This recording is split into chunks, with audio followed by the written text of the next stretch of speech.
I'm Jeremy Gray, and this is Inside IU Volleyball with Sherry Dunbar. Coach, I hear that you had an especially good Fun Friday that's near and dear to my heart. Student athletes went out and played some tennis. How did that go? You know, it might be near and dear to your heart, but if you saw it, you would have cringed. That was one of the Fun Fridays that we are not good at tennis. You know, which I'm surprised. The net's board was swinging. You know, and you think golf. Lateral quickness. My thing was they're going to be horrible at golf, right? They're going to miss the ball's this big, the club's this big. And I'm thinking tennis, bigger ball, bigger racket, swing and miss. I mean... It's a sport with serves and volleys. Yeah, no, it did not happen It didn't happen, but I understand that some of the men's tennis players helped you guys out a little bit. Yeah, I think Kendall was there and came over and gave a little direction to Jade. And I don't think it hurt that he's cute and that they go watch men's tennis all the time. But it was fun. You know, again, it was just another fun... You know, Sam said something that I think was really good, and maybe part of Fun Fridays is she's like, I have a whole new appreciation for tennis. Because I think in her mind, I'm going to stand here, the ball's going to come to me, and I'm going to hit it, you know? And she's like, I had no idea you had to run back and forth all over the place. I mean, it's real short, explosive movements, and the speed and the power, just watching him do some of his things was actually truly amazing. I watch it on TV, you know, and that's about as close as I get to it. So it was a good Fun Friday. We had a lot of injuries, so really only about 6 of them played, but it was entertaining. In the U.S. Open golf tournament, Whitney Granado clearly is the winner. Clearly. Who would win the U.S. Open tennis tournament amongst your team? I'll go with Marsh. Okay. I'll go with Marsh. She was a little bit, she finally got the serve going, had a little direction of this instead of this. We went from, and if anyone knows the tennis center, how it's set up, it's a group of courts, then a middle section console type thing, and we had balls going over into other courts. If that tells you anything. Understood. Yeah, so. Well, now moving on to your team. You guys ended up taking on some competition this past weekend. Apparently you were away recruiting or handling other business, but it sounds like the team played pretty well. I think so. I think the thing we're trying to really emphasize to them, and what we're seeing in tournament play, is a little bit of a lack of consistency of starting out slow, a little sluggish. And I think they're not doing it on purpose, but I think, you know, unconsciously we're not finding that speed we need to find right away.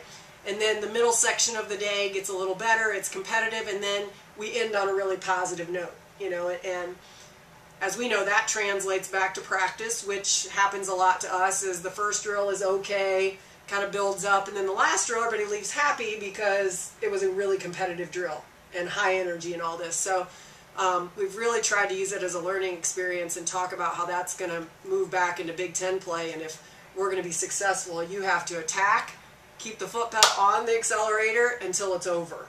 And right now we're kind of up and down, you know, a lot. And so that consistency is going to be very, very important, and something that they will work on with our strength coach and things like that over the summer, a mentality of competition and a mentality of attacking for a long period of time and winning whatever they're doing at the end of it.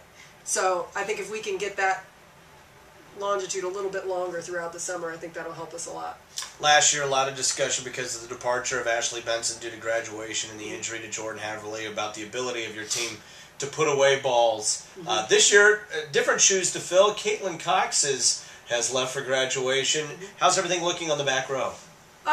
Okay, Hanson hurt her foot a little bit, but she's been back practicing. Mel's made some improvements.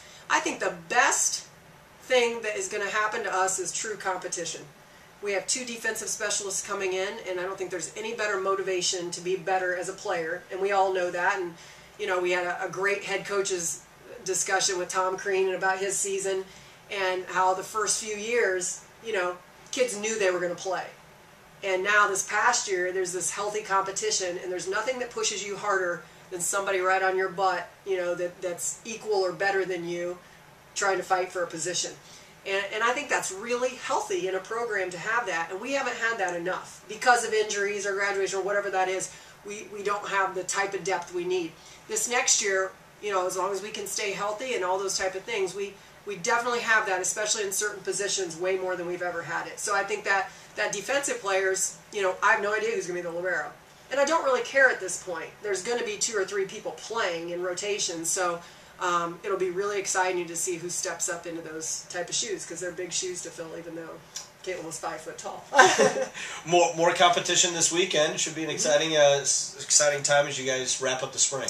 Yeah, end here at home. I won't be here again. I'll be out recruiting, but end here at home, and obviously you want to end on a positive note, have some high energy, some fun going into summer, and then they'll take a couple of weeks off for dead week, which the professors are just not supposed to assign additional homework, and then finals, and then they'll get right back into training on their own, and this will be a very big summer for them in taking ownership of the team. I think they know what needs to be done, and I think that we've started to see the leadership start to make a big turn, and the upperclassmen are doing a very good job, and so now it's just accountability, individually and then as a team, accountability to how much growth we need to see over, a period of 3 months. Last week we gave a little love to Chris Virtue on what he does with your team strength and conditioning wise, but your teams have always been very successful academically, and that's a true team effort. Yeah, we've been over a 3.0 every semester, and we don't take that lightly, and we have lots of discussions and meetings and all types of things, and